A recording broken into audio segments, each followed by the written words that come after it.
August, I had the opportunity to lead a pastor's kayaking camp out at Camp Indianola on the Sound. I'd never been in this part of Washington, so I came over Stevens Pass, which I'd never done before, drove into Edmonds and drove around Edmonds, and then tried to get on the ferry, which was quite unsuccessful at the beginning. It was not easily marked.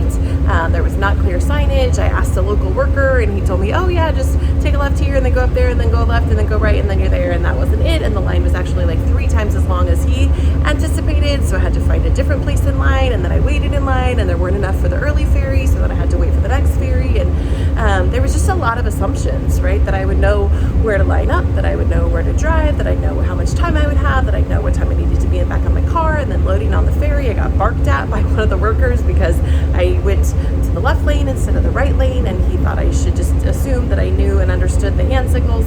I'd never done this before. I'd never actually done any ferry rides before, especially not with my own vehicle or this place. And like with all things, I sort of push for the theological or the church connections, and there was yet another one, right? Like often in the church, we do ministry for the insiders.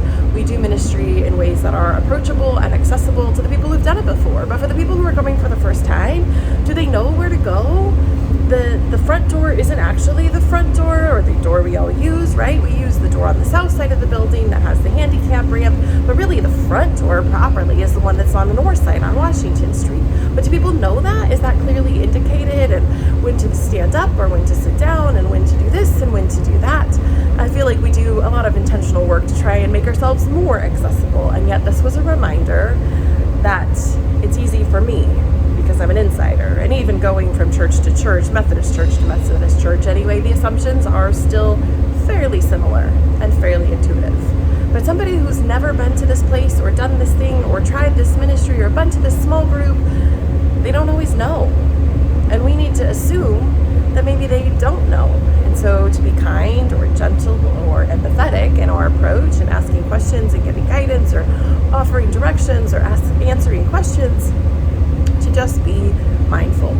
Not everybody's done everything before. Not everybody's comfortable or familiar with these spaces. And I'm somebody who tries a lot of new things often. And so I'm okay in the not knowing. I'm okay in the confusion. I'm generally okay in the waiting. Sometimes I'm not. But lots of people are not.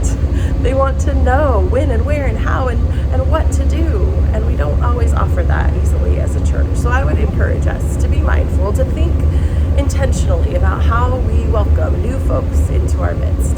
Take care, friends.